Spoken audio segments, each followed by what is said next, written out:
Merci. Merci pour le souffle de vie que tu nous accordes, qui nous permet de nous mouvoir. Et j'aime toujours ta parole qui déclare qu'en toi nous avons la vie, le mouvement et l'être.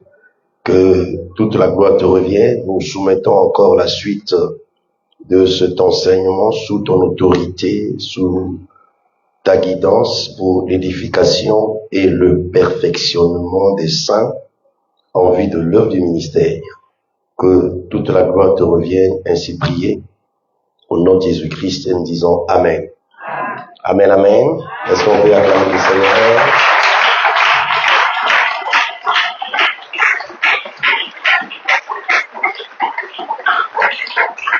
Gloire au Seigneur. Bonjour à tous. Alors prenons notre texte de base. 1 Timothée, le chapitre 3, le verset 14 à 15.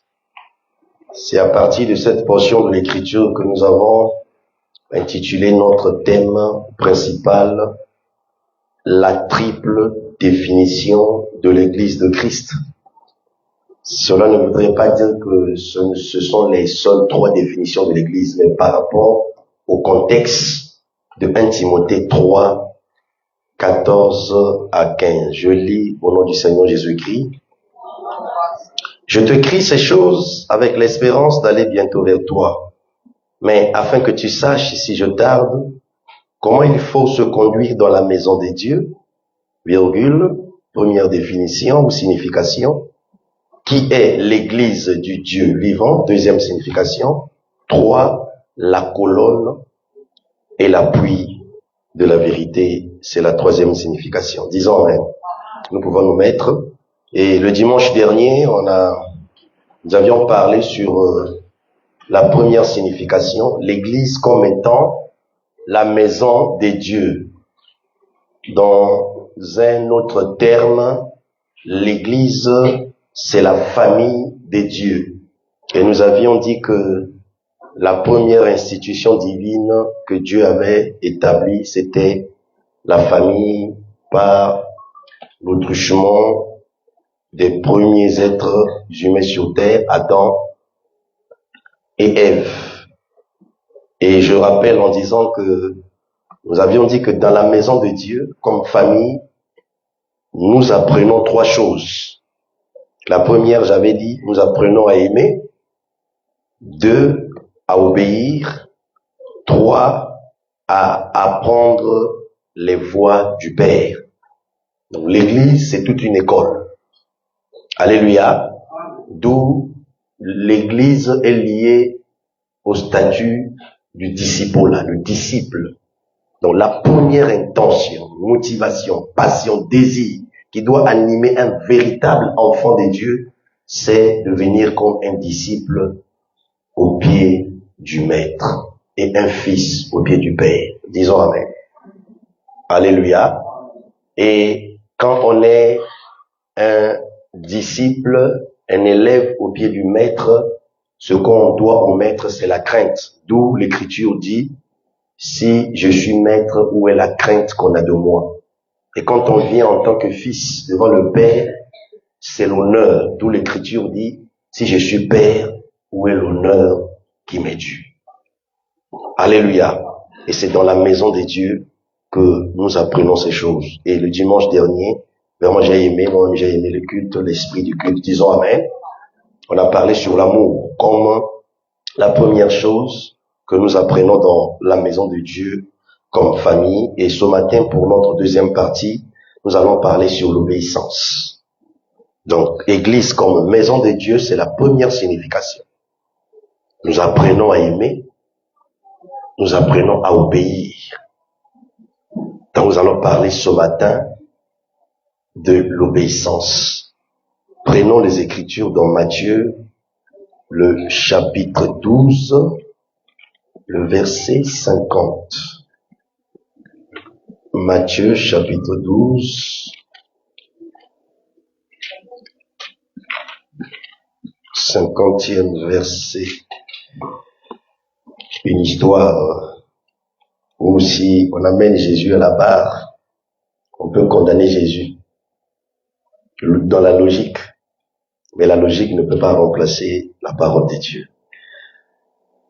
Matthieu 12,50, car quiconque fait la volonté de mon Père qui est dans les cieux, celui-là est mon frère et ma sœur et ma mère. Alléluia. C'était la réponse de Jésus. Jésus en train de prêcher la parole. Et c'était, quand vous lisez dans le contexte, c'était devant la foule. L'Écriture dit que voici sa mère, donc Marie, et ses frères qui étaient dehors cherchèrent à lui parler. Et quelqu'un t'allait dire que non, il y a ta mère et tes frères qui sont dehors. C'est dans ce contexte-là que Jésus-Christ répond. Qui est mon frère? Qui est ma mère? Qui est ma sœur? Il dit, mon frère et ma sœur et ma mère, ce sont ceux-là qui font la volonté de Dieu. Disons Amen. Ici, nous avons deux familles. Dans le contexte, on a la famille biologique et on a la famille spirituelle. Ici, Jésus n'a pas rejeté ses parents. Alléluia. Ici, Jésus nous amène à un enseignement d'obéissance à la parole. Que quoique j'ai eu une mère biologique, des frères biologiques, ils ne doivent pas se limiter à être mes frères biologiques, mais ils doivent aussi être mes frères dans la maison de Dieu. Parce que l'église, c'est la maison de Dieu. D'où, si vous lisez très bien, vous allez en profondeur, vous allez constater que Jésus-Christ lui-même va s'identifier comme étant un membre de la famille du Père. Parce qu'il quand il dit, mon frère, c'est que lui-même il est frère. Disons Amen. Alléluia. Le dit mon fils, il dit mon frère. Et l'Écriture dit que il n'est pas honte d'être appelé notre frère. Et il est le premier, toujours, modèle par excellence. Donc Jésus s'identifie comme un frère dans la maison de Dieu, qui est la famille de Dieu. C'est là où nous apprenons à être obéissants. Alors, j'évolue dans la définition du mot obéissance. Obéir, c'est se soumettre à la volonté de quelqu'un d'autre.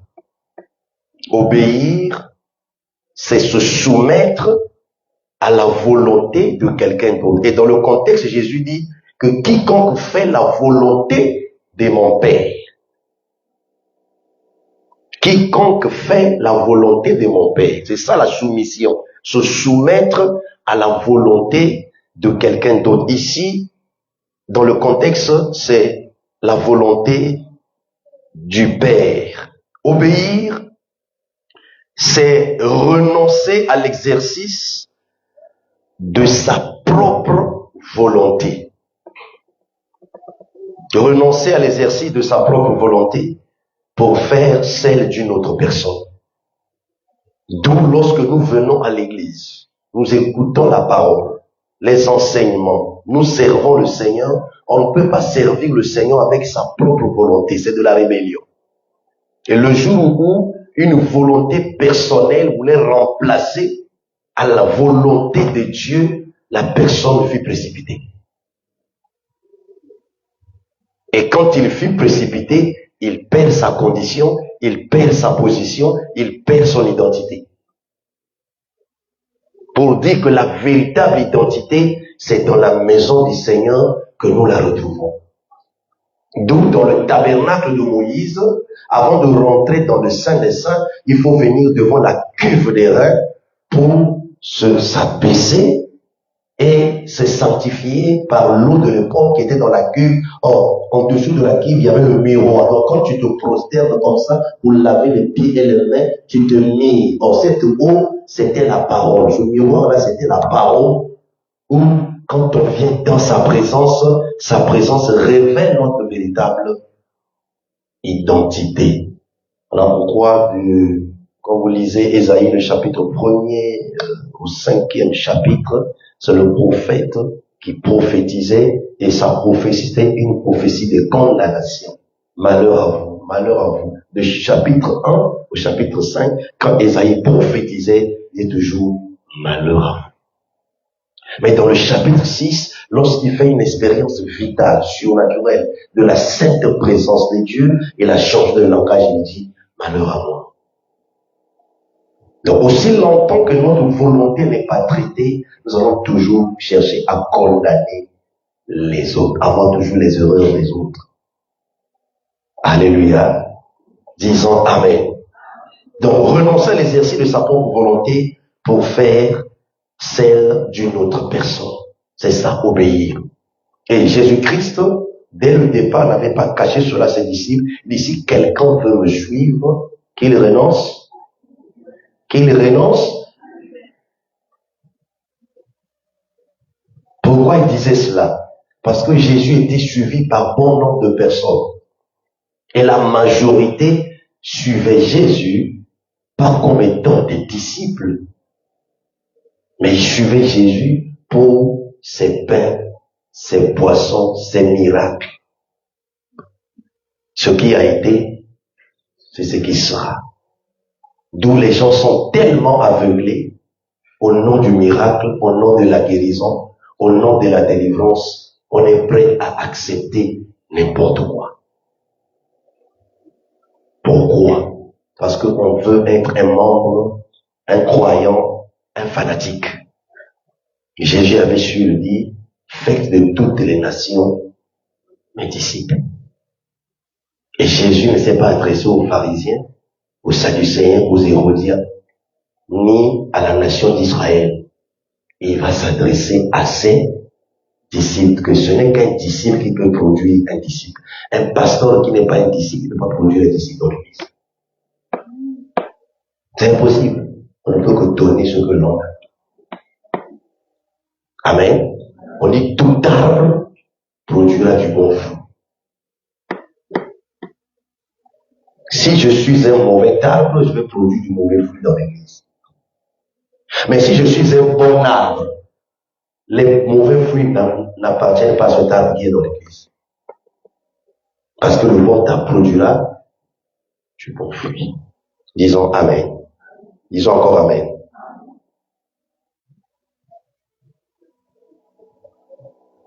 Nous évoluons en disant que quand Dieu veut agir dans la vie d'une personne utilisée, l'obstacle le plus fort ou le plus grand que Dieu rencontre, c'est la volonté charnelle de l'homme. Ça, c'est le plus grand obstacle auquel Dieu fait face dans nos vies. Notre volonté charnelle. Lorsque nous étions nés avec la nature adamique, avec une volonté déchue. 15 ans, 20 ans, 30 ans, nous recevons le Seigneur. C'est là où la bataille commence. Donc, l'Écriture dit que nous venons de naître de nouveau. Maintenant, il faut prendre la place du vieux, le vieil homme. C'est là où il y a la bataille. C'est ça le plus grand combat dans la vie de l'homme. Le combat avec les démons, c'est rien, les sorciers, ça ce sont des forces exogènes, extérieures. On ne dort pas tout le temps avec les démons, avec les sorciers, mais on dort avec notre volonté. On se réveille avec, on mange avec, on s'habille avec, on s'exprime avec. C'est-à-dire, on ne peut pas se dissocier de cela. D'où il nous faut venir au pied du Seigneur, dans sa maison, pour apprendre. L'église est un lieu d'apprentissage. Et tant que l'on vit, on doit toujours apprendre. Alléluia. Alléluia. Et dans ces temps de la fin, il y a une puissance, une force qui est en train d'agir pour que l'évangile ne soit plus prêché. L'ennemi a plusieurs manières de nous influencer. Commençons par nous qui vous prêchons la parole. Nous pousser à la faute. nous pousser à la désobéissance. Vous savez, être un prédicateur, c'est pas facile, hein. Être un prédicateur, c'est pas facile. Quand on est célibataire, on peut prêcher, donner des révélations. Je parle sur le mariage, je parle sur la vie dans le foyer. Mon épouse est là assise. C'est pas facile. Alléluia. Alléluia. Alléluia. C'est pas facile. D'où nous avons une grande responsabilité de part et d'autre pour s'entraider, se soutenir dans la prière, dans le service, pour une sécurité spirituelle. Donc, le plus grand obstacle que Dieu rencontre, c'est notre volonté charnelle. D'où, depuis qu'on enseigne sur certaines choses, tu n'arrives pas à abandonner certaines pratiques. Pourquoi? C'est ta volonté charnelle. Et quand on insiste, tu te fâches. Alléluia. Alléluia. Tu te fâches. Comment? Tu te fâches devant quelqu'un qui te dit la vérité. Celui qui te ment, c'est un sorcier. Il vaut mieux de dire la vérité à quelqu'un que de lui mentir. Toi, dis la vérité. Même si la personne va te haïr, dis ce qu'il faut dire. Peut-être avec le temps, la personne va comprendre. Alléluia. Mais souvent, nous voulons plaire aux hommes. Mais on n'est pas là pour plaire aux hommes. Et lorsqu'on prêche de telles choses, les gens ne viennent plus. On change de message. Alors si je change de message parce que vous ne venez plus, c'est que je ne suis pas ici pour la cause du royaume de Dieu. Dieu ne va pas d'abord me juger par rapport au nombre des âmes gagnées. Non. Ce qu'on attend d'un serviteur, c'est la fidélité. C'est-à-dire être fidèle à celui qui nous envoie. Donc la fidélité à ce que Dieu avait dit. À ce que Dieu avait dit. Le problème n'est pas de faire. Le problème n'est pas de faire. Mais le problème, c'est de faire sa volonté. D'où Jésus dit, ma mère, mon frère, ma sœur, ce sont ceux-là qui écoutent la parole et qui font la volonté de mon Père. Disons Amen. Disons encore Amen. Obéir, c'est faire ce que l'on nous demande de faire. Obéir, oui, c'est simple, hein? C'est pas compliqué. Obéir, c'est faire ce que l'on nous demande de faire. L'homme de Dieu dit, les serviteurs, les servantes, les ouvriers, venez à l'intercession à X heure. Vous venez, mais vous ne venez pas à l'heure indiquée. Mais vous venez quand même. C'est pas l'obéissance. Le retard est permis.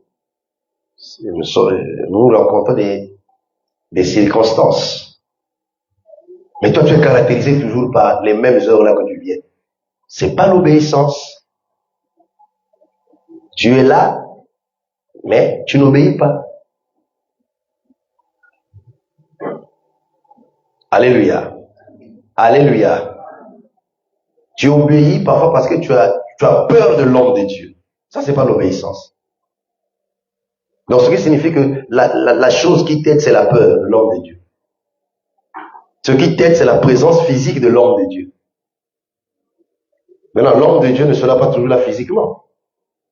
Mais Dieu avait promis que je serai avec vous tous les jours jusqu'à la consommation des temps.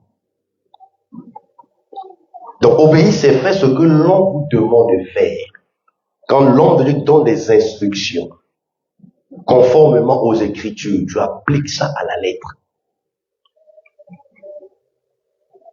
C'est ça l'Église. Alléluia. Je dis que le baf là doit être ici. Ça doit rester là.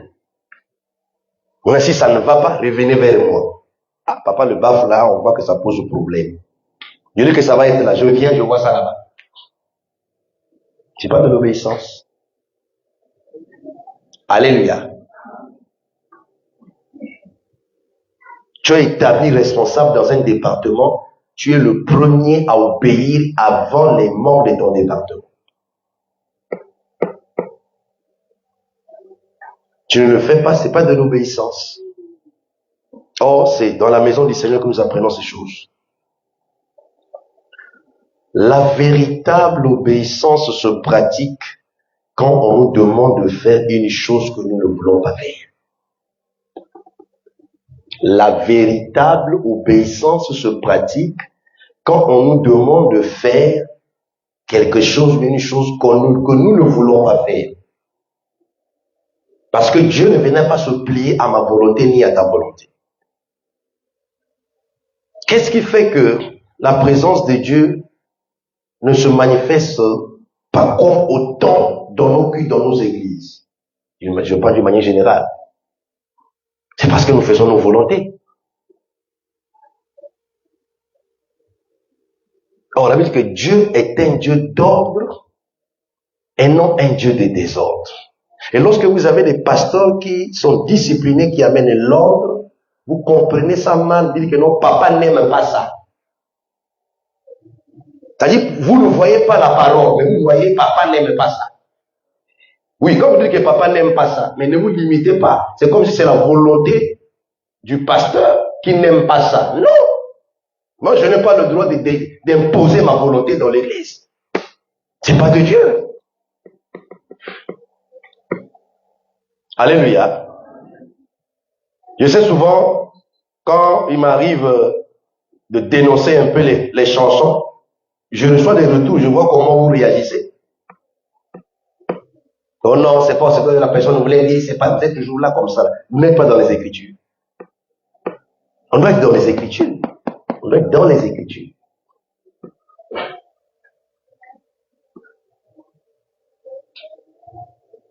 Je prends un exemple. Mais dans l'ancienne alliance, quand les gens chantaient, mais c'était différent pour nous aujourd'hui. Ils n'avaient pas tout ce que nous on a aujourd'hui.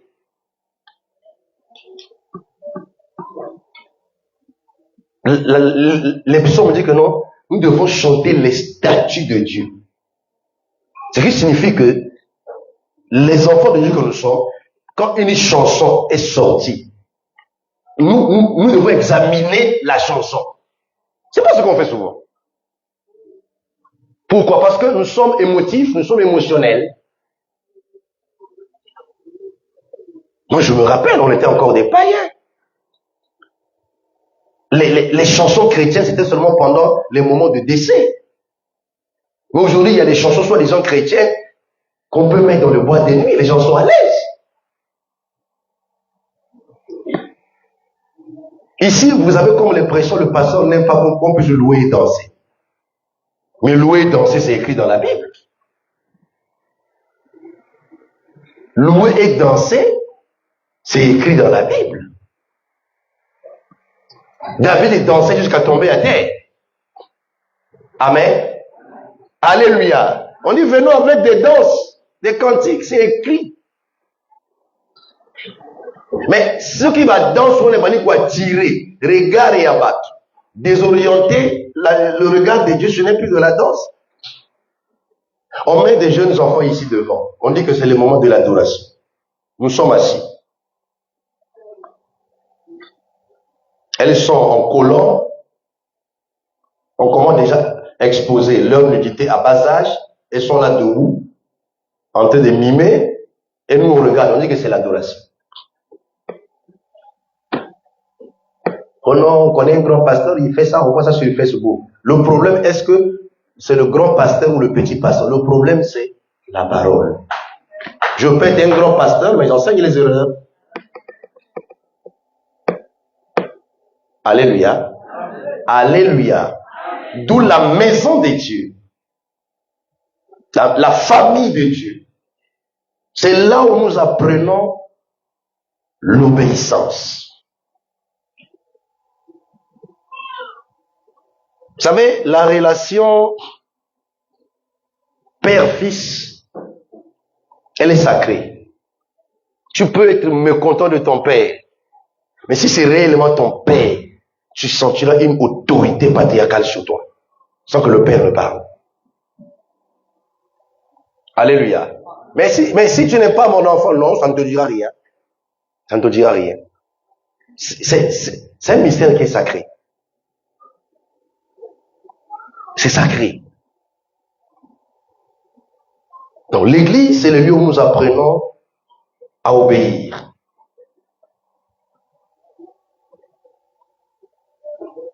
Vous savez, lorsque nous venons au Seigneur,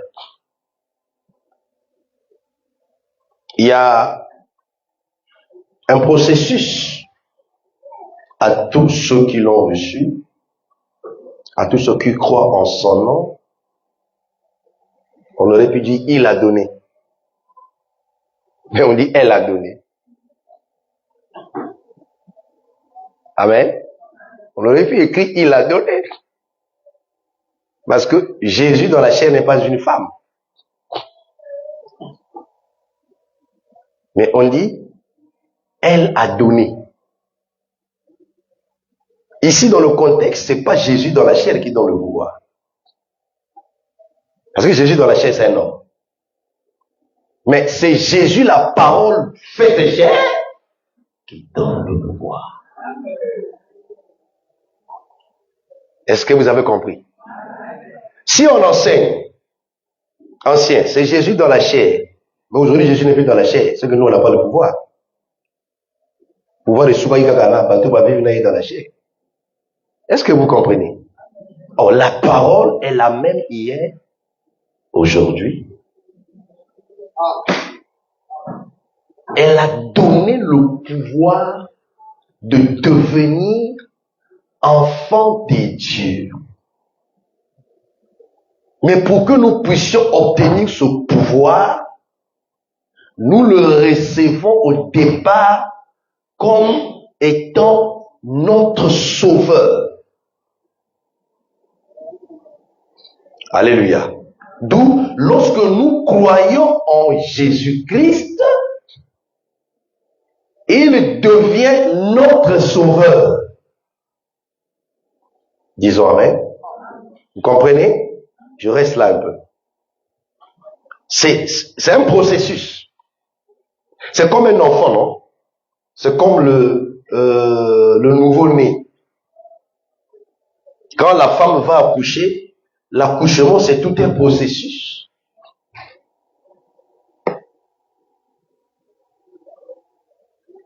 Douleur, des signes qui accompagnent, et puis c'est l'enfant qui commence à sortir sa tête, les épaules, jusqu'à ce que l'enfant va sortir totalement. C'est un processus. C'est la même chose lorsque nous naissons aussi de nouveau. Quand on croit aussitôt, il devient notre sauveur. Il est déjà sauveur, mais il doit devenir notre sauveur. Donc, nous ne pouvons pas devenir enfants de Dieu si lui ne devient pas notre sauveur. Alléluia. Parce que quand je crois en Jésus, il me sauve de ma nature pécheresse. Et son salut me change de statut. Pourquoi? Parce que en obtenant le salut, je dois être réintégré dans sa famille. Or, je ne peux pas être réintégré dans la famille avec l'ancien statut ou l'ancienne vie. D'où Jésus dans la synagogue doit réintégrer une femme infirme parmi les hommes qui sont aptes. D'où Jésus l'appelle ma fille et non femme.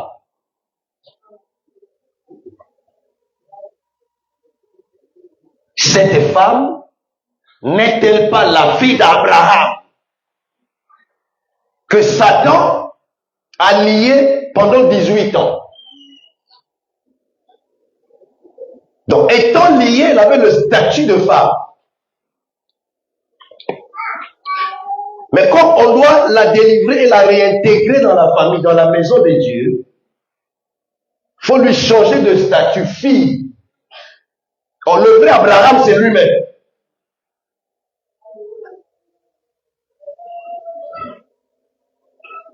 D'où quand nous sommes sauvés, Dieu enlève le statut du pécheur. Nous ne sommes pas saints quand on commence à pratiquer la sainteté. Nous sommes déclarés saints quand il nous sauve parce que ce processus-là ôte le péché dans nos vies. Et nous sommes déclarés saints d'une manière positionnelle. Maintenant, dans la pratique, nous convergeons en obéissant à la parole pour vivre la sanctification et atteindre la sainteté. On dit, achève notre sanctification dans la crainte.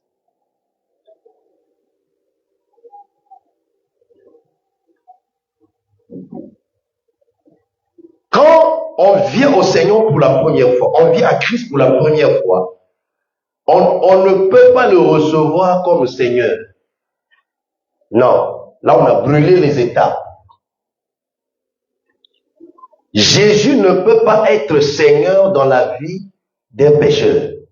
Non, il faut que le pécheur se répand pour qu'il soit sauveur et ensuite son Seigneur. Mais pour que Jésus-Christ soit notre Seigneur, nous devons apprendre à lui obéir. D'où Sarah peut appeler Abraham mon Seigneur. C'est pas un problème de statut selon non, c'est un problème d'obéissance. Ça paraît comme une théorie. Lisons. J'aimerais que quelqu'un puisse lire dans l'assemblée. Donnez le micro. Luc 6, 46.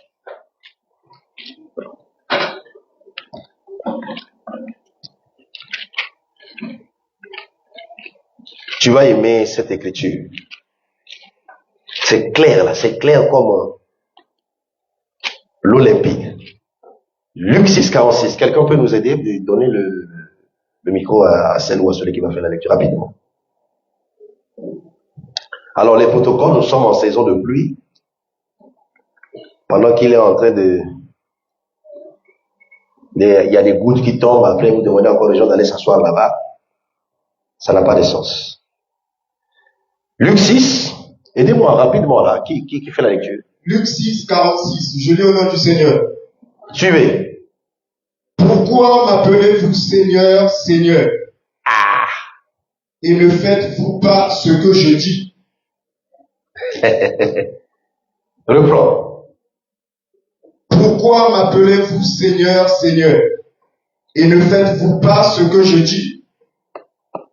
Il est notre sauveur lorsque nous croyons en lui. Il est notre Seigneur lorsque nous lui obéissons. Ne faites-vous pas ce que je vous...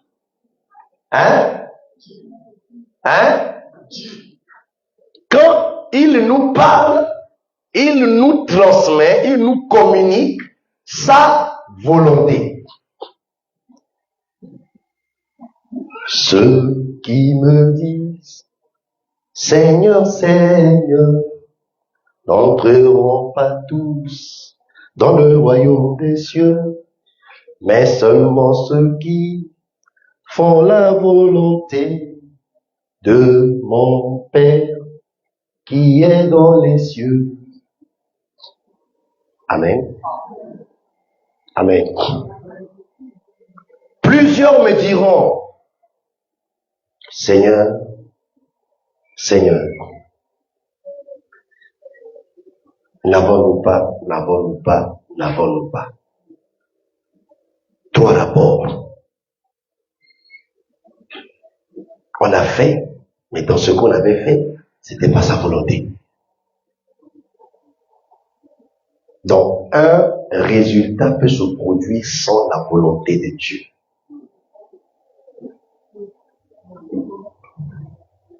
Mais, cependant, celui qui a fait hors de sa volonté sera banni de sa présence malgré le résultat. La volonté de Dieu est que Moïse parle au rocher.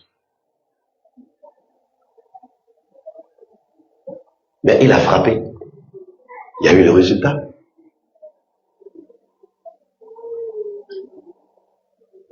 Il dit, j'agis à cause de mon Saint-Nom. Donc ce résultat-là, c'est son Saint-Nom. Pourquoi? Parce que on ne peut pas toucher à sa sainteté. Maintenant, nous, on pense que ce résultat-là, c'était nos jeûnes et prières.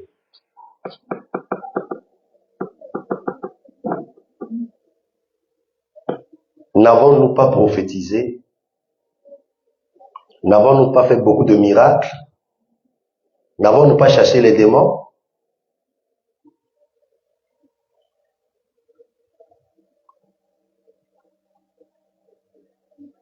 Ils ont brandi le charisme. C'est ça que les gens veulent dans l'église. Ah,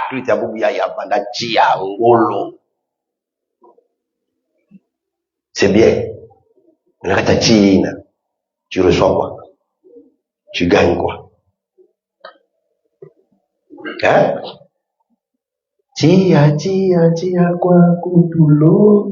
Quand le tia là arrive, qu'est-ce qu'on en fait avec? Ils ont brandi le charisme. Parce que tu ne peux pas chasser les démons si tu n'es pas charismatique. Tu ne peux pas faire des miracles si tu n'es pas charismatique. Tu ne peux pas prophétiser si tu n'es pas charismatique. Mais ce qui manquait, le caractère. Or, c'est dans la maison de Dieu que Dieu forge en nous son caractère. Le fruit de l'esprit. Vous savez, vous pouvez amasser, vous pouvez hériter, vous pouvez recevoir. Mais si tu n'as pas le caractère, tu peux perdre ce que tu as reçu. On peut beaucoup prier, on peut beaucoup jeûner, c'est bien. Mais on fera face à des situations, à ces réalités, où c'est le caractère maintenant qui doit faire face. Pour conserver. Pour préserver. Pour résister, c'est le caractère. Et c'est pas le fruit d'une imagination. Ça s'apprend dans la maison de Dieu.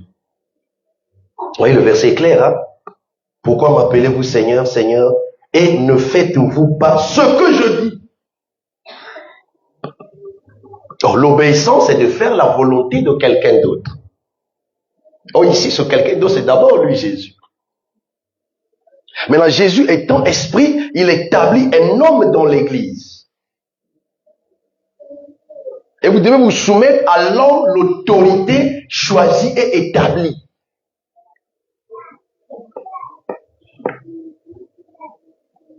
L'homme de Dieu est une autorité choisie et établie.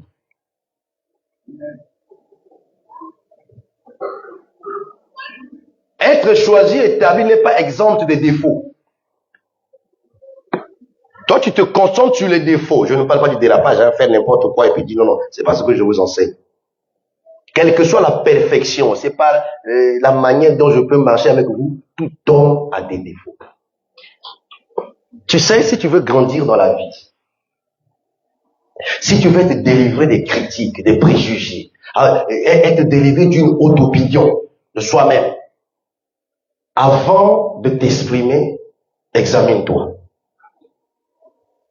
Je vous donne un conseil.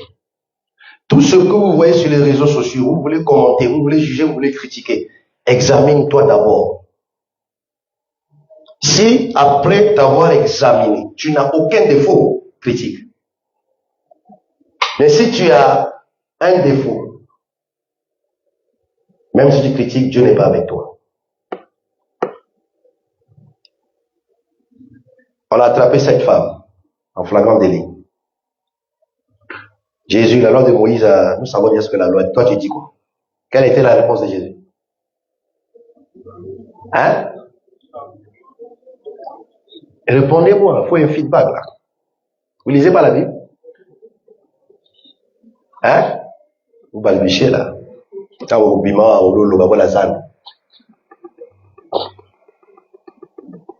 Tous sont partis. Parce que dans la demande de Jésus, chacun s'est retrouvé.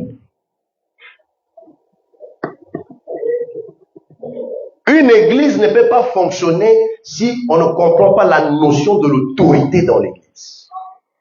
Et la notion de l'autorité dans l'église n'est pas synonyme de la dictature. Faut que je parle bien.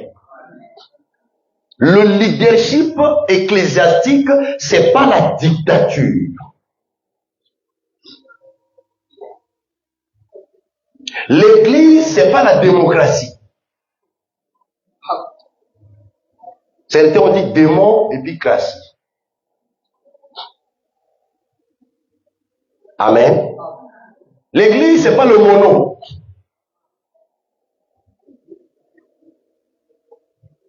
Alléluia.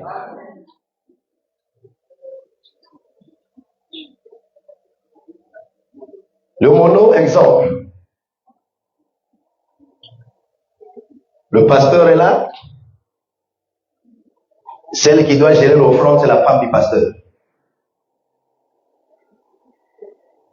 Si la femme du pasteur n'est pas là, le fils aîné ou la fille aînée du pasteur.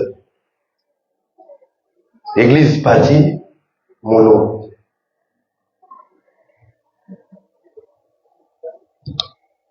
Pasteur philistin, diacre philistin, ancien philistin, responsable des papas philistin, responsable des mamans philistines. J'ai parlé des Philistins, ils sont loin, donc comprenez. Amen. Alléluia. L'église, c'est la théocratie. Théo, c'est Dieu. Cratie, le centre.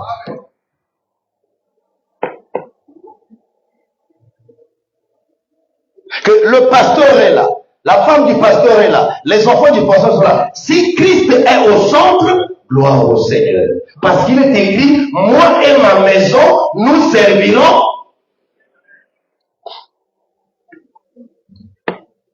Et ça aussi, on doit comprendre ça dans l'église. Des choses qui sautent à l'œil. C'est ça l'enseignement. C'est pas de l'exagération. Quand vous voyez les enfants, mes filles chanter, vous sentez rien. Hein? Ça ne veut pas dire qu'elles sont meilleures. Mais ça veut tout simplement dire qu'elles sont sorties d'une lignée sacerdotale. C'est un principe biblique. Alléluia. Disons Amen.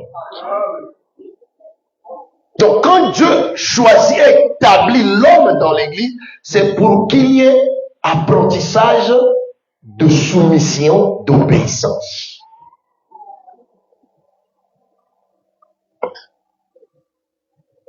Donc la seigneurie prend le contrôle quand il y a obéissance. Et quand tu es un enfant obéissant, un fils obéissant, la seigneurie de Christ au travers de l'homme de Dieu prend le contrôle de ta vie.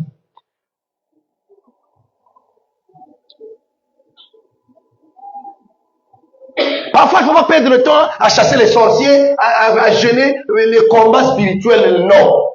L'obéissance amène la seigneurie de Christ sur le contrôle de ta vie par l'homme que Dieu a établi.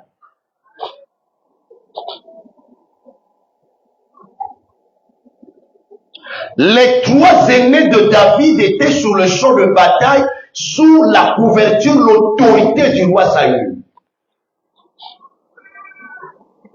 Mais David, le jeune homme, était envoyé sous l'autorité de son père.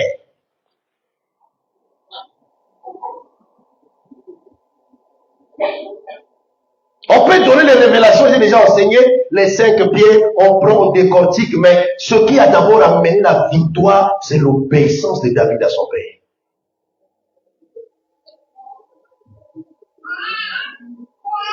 Alléluia.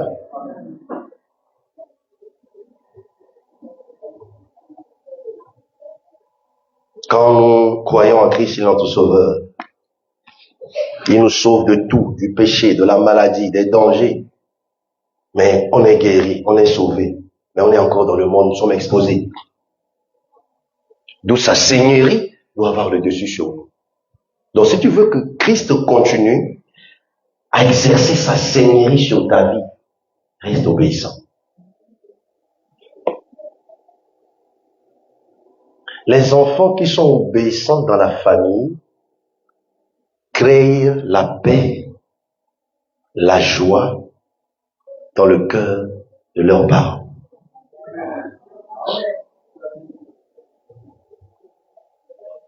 Les enfants qui sont obéissants dans la famille font que les parents ont un cerveau paisible, ils n'ont pas des maux de tête.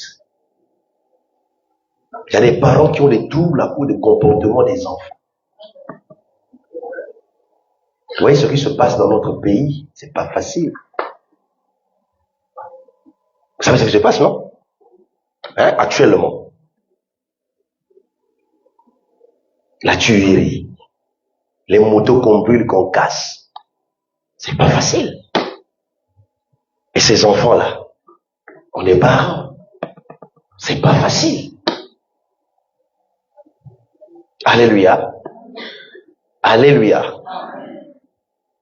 C'est dans la maison de Dieu qu'on apprend à être obéissant. Disons Amen. Disons encore Amen. L'Église de Christ est celle qui fait la volonté du Père, qui est le chef de famille. C'est le Père qui est le chef de famille.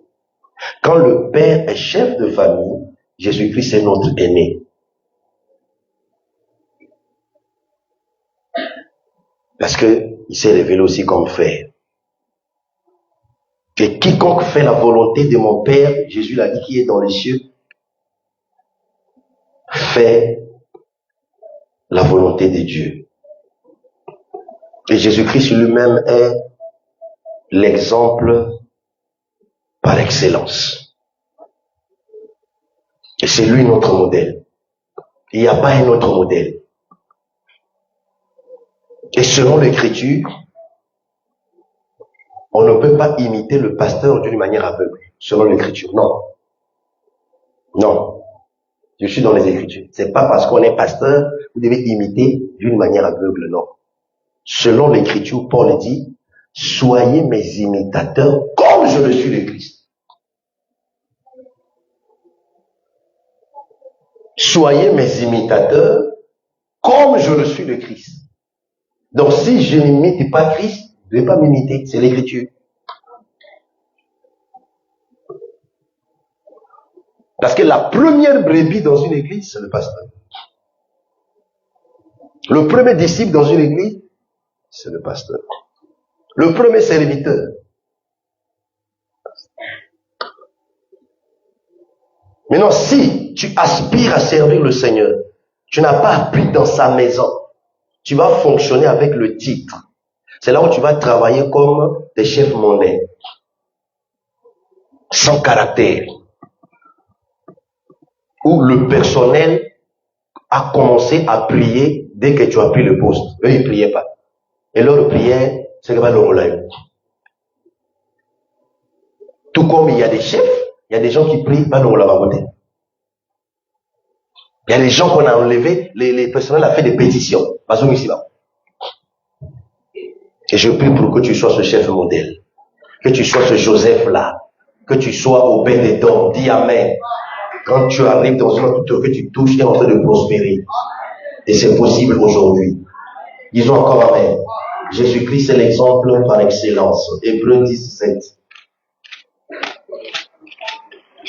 Hébreux chapitre 10, le 7e verset. Alors j'ai dit, voici je viens. Ça c'est l'obéissance. Dans le rouleau du livre, il est question de moi pour faire, oh Dieu, ta volonté. Alors, j'ai dit, tu n'as voulu ni sacrifice, ni holocauste, mais tu m'as formé un corps. Donc Jésus révèle ici son but existentiel sous le soleil. Tu ne vis pas sur la terre par hasard. Nous ne sommes pas ensemble par hasard, frère Lionel. Dieu ne peut pas associer ses créatures sous le soleil d'une manière hasardeuse.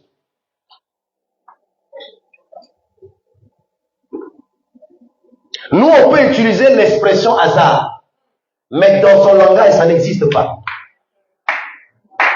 Parce qu'il est omniscient. Étant omniscient, il a prévu toutes choses d'avance. Et en prévoyant ces choses, lui qui est le maître des temps et des circonstances, il fixe le temps.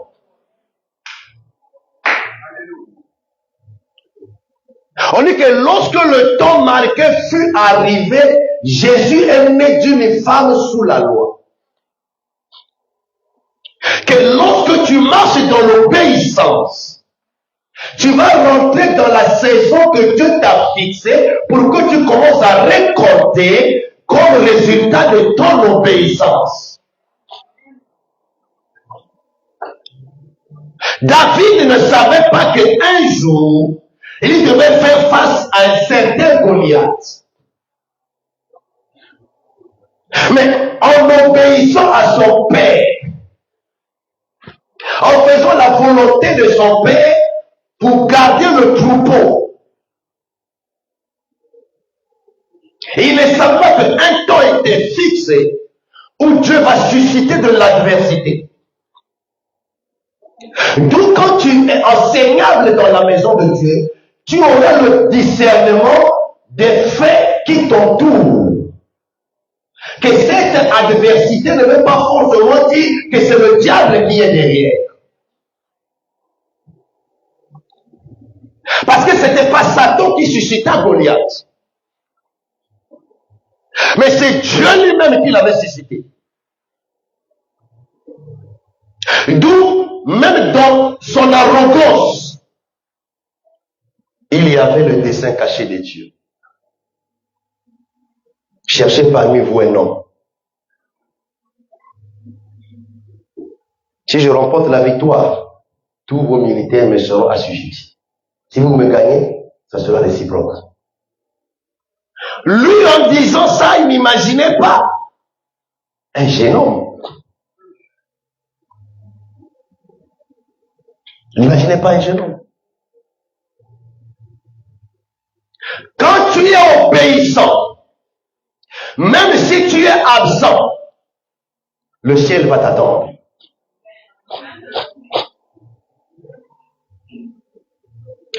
Tant que tu ne viendras pas, le ciel ne va pas se déplacer. Je suis dans l'écriture. Quand tous les fils d'Isaïe ont défilé, Dieu a dit que ce ne sont pas eux qui sont des rois. Je viens de contexte, Dieu dit que non, l'homme regarde ce qui frappe haut. C'est qu'on peut être prophète moins, mais on peut toujours être frappé par les dégâts, tous abattus. Mais il n'y a pas un autre, on dit, donc avec paix. Celui-là. Mais si ceux-là qui travaillent déjà à la cour du roi sont disqualifiés, qu'en serait-il de celui qui est avec les animaux? Il a quelle notion de la royauté? Quand tu es obéissant, Dieu te fait accéder à un poste inattendu que tu n'attends pas. Disons Amen. Disons Amen. Salomon était plus sage que David, mais le règne de David était mieux que le règne de Salomon.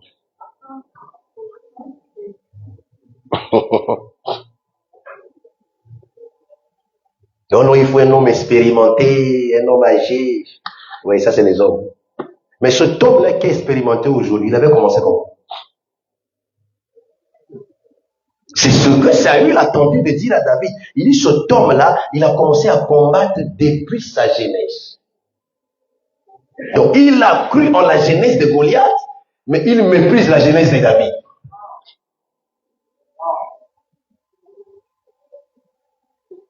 Alléluia. Quand tu es obéissant, tu vas rentrer dans la saison que Dieu t'a fixée. Et comment sauras-tu que c'est la saison de Dieu pour ta vie? Tu vas voir comment les choses vont commencer à se manifester. À arriver. Sans effort. Pourquoi? Dieu maintenant est en train de te récompenser. Parce que les prières autrefois sont des prières de réserve.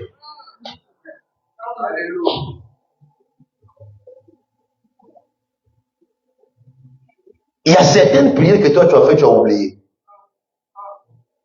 Dieu n'oublie pas. Amen. Quand on dit que Dieu se souvient, est-ce qu'il avait oublié? Non. C'est pour vous dire qu'il a la mémoire. C'est simple. Dieu a regretté d'avoir créé l'homme. Ah? Ne savait-il pas ce qui allait arriver? Oh, il est omniscient. Non. C'est un Dieu qui a un cœur. Il a de l'affection. Donc, il peut regretter.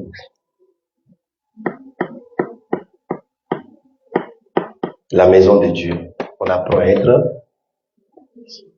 Vous voulez servir le Seigneur, vous ne voulez pas être obéissant. D'où, dans votre génération, vous êtes occupé à beaucoup de choses. Trop de choses. Tu es marié. Tu dis que je n'ai pas le temps pour Dieu. Mais tu as le temps pour travailler. Tu as le temps pour ta femme. Tu es occupé au boulot, mais tu as le temps pour ta femme. Mais Dieu, qui a créé cette femme, tu n'as pas le temps pour lui. Nous tous ici, là, qui peut se comparer au poste que Daniel avait occupé? Et à Joseph, nous tous ici, en commençant par moi. Il n'y a personne. Mais ils étaient au service de Dieu. Le problème, c'est le manque d'obéissance. Je vous dis souvent, il y a des moments où moi je passe ici, là, je passe. Quand vous avez des programmes, les vendredis, je passe, je vois comment vous servez le Seigneur. Comme ça, vous ne pouvez pas avancer avec moi. Vous ne pouvez pas avancer avec moi comme ça. L'obéissance vaut mieux que le sacrifice.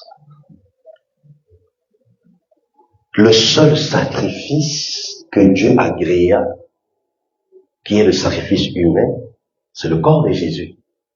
Mais c'est pas suffisant.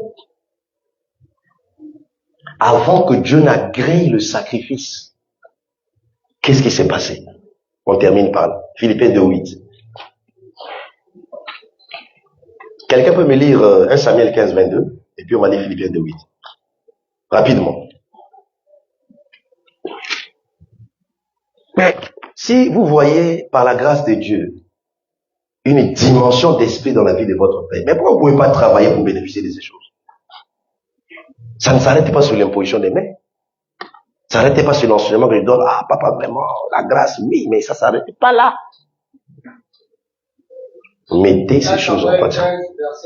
Hein? Samuel dit, Hein? l'Éternel trouve-t-il du plaisir dans les holocaustes et les sacrifices, comme dans l'obéissance à la voix de l'Éternel? Voici, l'obéissance vaut mieux que le sacrifice. L'obéissance Vaut mieux que le sacrifice. L'obéissance Vaut mieux que le sacrifice. Amen. La notion du respect de l'autorité dans le sacerdoce. Dans une nation où il n'y a pas un gouvernement, il n'y a pas une autorité, c'est l'anarchie. Si nous on est assis, si nous prêchons tranquillement, on fait le direct, c'est parce qu'il y a un gouvernement dans ce pays. Qu'on le veuille ou pas. Parce que le leadership assure et maintient l'ordre. L'autorité choisie et établie a dit à l'autorité choisie par la foule, Saül, attends-moi, j'arrive. Et Samuel a reçu l'onction sacerdotale, l'onction du juge, l'onction du prophète. C'est lui qui ouait les rois. Et c'est lui qui a oué Saül. Quand quelqu'un te oint, il a l'autorité sur toi. Parce que c'est l'inférieur qui est béni par le supérieur. On dit que le prophète est tardé à venir. Le roi s'est servi de sa royauté, de son autorité pour usurper l'autorité du prophète. C'est dans ce contexte-là qu'il a été banni de la royauté. C'était pas à lui d'offrir le sacrifice parce que l'huile qui était sur lui, dans le flacon, c'était l'huile de la royauté et non l'huile de la sacrificature. Pour dire que lorsque vous êtes enseigné, enseignable, même si vous servez le Seigneur, mais il faut respecter les coudées. Que ça, c'est pas ta tâche, limite-toi là. C'est ça l'ordre dans l'église. Mais cependant, il faut avoir de la maturité pour réaliser que l'ordre dans l'église ne doit pas empêcher la souveraineté de Dieu. Dieu peut créer un jour ici. L'ancien n'est pas là. Aucun modérateur. Mais Dieu t'avait programmé toi dans la foule. Dieu peut-être se dit que non, si je dis ça à mon serviteur, il n'est pas prêt peut-être pour accepter ça. Et comme il est maître de toutes les circonstances, il va créer ce temps-là qu'il est des absents. Et tu ne vois pas comment l'esprit va te saisir, tu viens, tu conduis le peuple. Je dis l'esprit, hein. C'est vrai, après enseignement, il n'y a qu'à attendre. Le modérateur, il va s'arrêter, allez. Moi-même, par la grâce, quand je vais venir, je saurai. Amen. Ça, c'est le doigt de Dieu. Et Dieu fera ça pour te révéler à moi. Vous avez compris? Amen. Parce que tous, nous ne rentrons pas au service de la même manière. C'est là où je dis que l'homme ne doit pas empêcher la souveraineté de Dieu.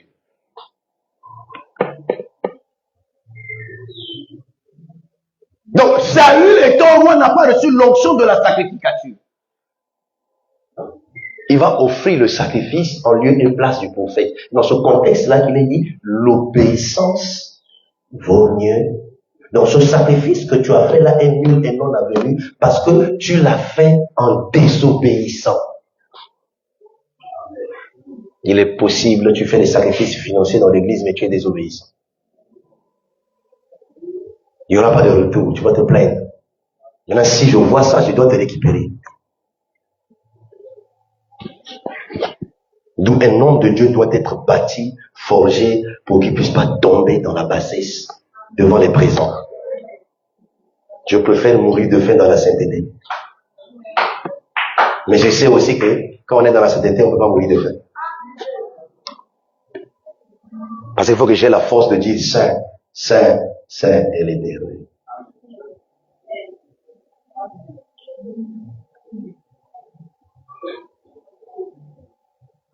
Donc, l'écriture n'annule pas le sacrifice. Mais l'écriture nous renvoie pour réaliser que s'il faut faire le choix entre les sacrifices et l'obéissance, choisissons l'obéissance parce que les magiciens aussi font des sacrifices, les marabouts font des sacrifices, les féticheurs font des sacrifices, les païens font des sacrifices, mais ils n'ont pas l'esprit de Dieu pour obéir à Dieu. D'où, avant que le sacrifice ne soit agréé sur l'autel, il y a d'abord eu une obéissance. On termine par la Philippiens 2:8. Il s'est humilié lui-même. Il s'est Humilié lui-même. hein? Se rendant obéissant jusqu'à la mort. Même jusqu'à la mort de la croix. Il s'est Humilié lui-même. C'est dans la maison de Dieu qu'on apprend l'humilité.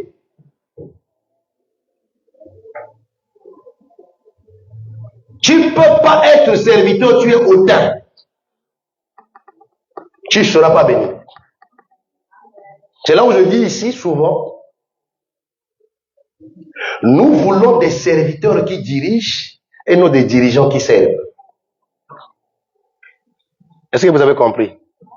Donc, avant de diriger, il faut être serviteur. Mais toi, tu veux d'abord être chef avant de diriger. C'est là où tu feras tu vas imposer ta volonté. Par la grâce de Dieu, vous avez déjà entendu? C'est vrai que quand nous prêchons, nous bronchons tous parce que nous sommes des humains. Vous m'avez déjà entendu ici, là? C'est moi le visionnaire. Que vous ne voulez pas, c'est moi le visionnaire. C'est moi qui suis le visionnaire. Ici, là, le chef, c'est moi. Si vous ne voulez pas, partez. Et, voilà, Dieu lui-même, hein? Dieu lui-même, il a chassé Adam et Ève. Mais avant de les laisser partir, Allah Tissibabo, il les avait tués. Dans sa justice, il a puni. Comme c'est un Dieu saint, il les a chassés. Mais cependant, ni sa justice, ni sa sincérité ont annulé son amour. Parce que, en venant pour les vêtir, c'est l'expression de son amour. Parce qu'il a annoncé déjà le sacrifice à la croix, qui est l'expression de l'amour. Et on dit, il était obéissant à la mort, même à la mort, à la croix. Souvent, on presse que Jésus à Gethsemane voulait refuser de mourir, non? Non. C'est pour ça qu'il était venu. C'est pour ça qu'il était venu. Il savait, lui-même dit, j'ai le pouvoir de donner ma vie, le pouvoir de la reprendre, il a peur de mourir.